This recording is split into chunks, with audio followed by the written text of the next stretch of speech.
کی دعا کی قبولیت، اللہ رب العالمین کے نزدیک دعا کی قبولیت کا سبب بن جایا کرتی ہے، چونکہ اللہ نے قرآن میں کہا ہے کہ امن یجیب المضطر اذا دعا، اور یہ دعا کا قبول ہو جانا قبر والے سے مانگنے کے باوجود یا قبر والے کے وسیلے سے مانگنے کے باوجود، یہ اس کے حق میں اللہ تعالیٰ دعا تو سن لیتا ہے، لیکن وہ دعا سننا اس بندے کے لیے آزمائش ہوتی ہے، اور اس کے ساتھ ساتھ دوسروں کے لیے بھی آزمائش ہوتی ہے۔ تو یہ چیز ذہن میں رہنی چاہیے کہ دعا کا سن لینا یا دعا کو قبول کر لینا، یہ اللہ رب العالمین کی جانب سے جس کی دعا کو قبول کر لیا گیا ہے اس سے رضامندی کا مقتضی نہیں ہے۔ یہ ضروری نہیں ہے کہ اللہ رب العالمین جس سے راضی ہو اسی کو دیتا ہے، اسی کی دعا قبول کرتا ہے، اس لیے کہ اللہ رب العالمین نے تو ابلیس کی بھی دعا کو سن لیا، اس کی بھی پکار کو سن لیا، جبکہ اللہ تعالیٰ ابلیس سے راضی نہیں ہے۔ تو یہ چیز واضح ہونی چاہیے کہ اللہ رب العالمین دعاؤں کو قبول کرتا ہے، اور دعا کا قبول ہو جانا یہ اس بندے سے اللہ کی رضامندی کی دلیل نہیں ہے۔ جی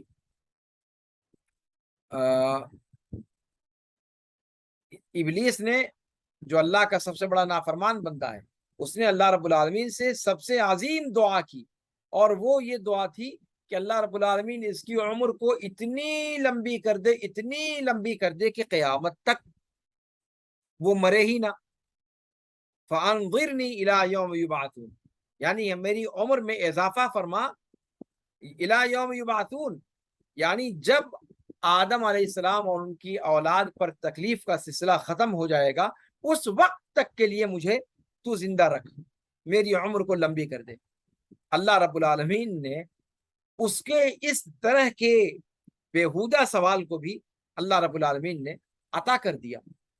جو اللہ رب العالمین نے کسی نبی کو نہیں دیا۔ کسی نبی کی عمر اللہ نے اتنی لمبی نہیں کی جتنی لمبی عمر ابلیس کو عطا کر دی اس کی دعا کو سن کر کے۔ اسی طریقے سے بہت سارے کفار کو اللہ رب العالمین نے ان کی مانگوں کو اللہ رب العالمین نے پورا کیا، جیسے اللہ رب العالمین مسیح کی عبادت کرنے والوں کو یا عزیر کی عبادت کرنے والوں کو یا غیر اللہ کی عبادت کرنے والوں کو بھی اللہ رب العالمین عطا کر دیتا ہے۔ یہ کچھ اللہ کی حکمتیں ہوتی ہیں جسے اللہ رب العالمین ہی جانتا ہے، اور یا پھر ان کے یہاں جو ان کے دلوں کے اندر اضطرار پایا جاتا ہے ان دعاؤں کے کرنے کے وقت، اللہ رب العالمین اس اضطرار کی وجہ سے اللہ رب العالمین کی جو ربوبیت کی صفت ہے، اللہ رب العالمین کی رحمت جوش میں آ جاتی ہے اور ان کی دعا کو سن لیا جاتا ہے۔ یہ اللہ رب العالمین کی ربوبیت کے مظاہر میں سے ایک مظہر ہے۔ دوسری بات یہ کہ دعا کی عبادت کے اندر کچھ اللہ رب العالمین کی صفات بھی ہیں جو ثابت ہوتی ہیں، اور یہ جب یہ بات کہی جاتی ہے کہ اللہ رب العالمین دعاؤں کو سنتا ہے، حاجات کو قضاء الحاجات اللہ رب العالمین کے قاضی الحاجات ہے اللہ رب العالمین، تو یہ ماننے کی صورت میں چند صفات گویا بندہ اللہ رب العالمین کے لیے ثابت کرتا ہے، اور کیونکہ جو بندہ اللہ رب العالمین کے لیے خالص ہو کر کے دعا کرتا ہے، سب سے پہلی بات وہ اللہ رب العالمین کے وجود کا یقین رکھنے والا ہے،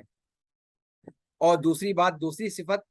کہ اللہ رب العالمین اس کی دعاؤں کو سن رہا ہے باوجود کہ وہ ساتویں آسمان کی بلندیوں پر ہے، اور وہ بندہ جو دعا کر رہا ہے وہ اتنی پست آواز میں دعا کر رہا ہے کہ اس کے پاس بیٹھا ہوا فرد بھی اس کی دعا کو سن نہیں پا رہا ہے، لیکن اللہ رب العالمین عرش پر اس کی دعا کو سن رہا ہے۔ یہ عقیدہ دعا کرنے والا اپنے ذہن و دماغ میں رکھتا ہے، اور یہیں سے اس کے اندر خشوع و خضوع پیدا ہوتا ہے۔ تیسری چیز یہ کہ بندے کو اس بات کا بھی یقین ہوتا ہے کہ اس کی دعا کو مکمل، اس کی دعا کو پوری کرنے پر اللہ رب العالمین مکمل طور پر قدرت رکھتا ہے،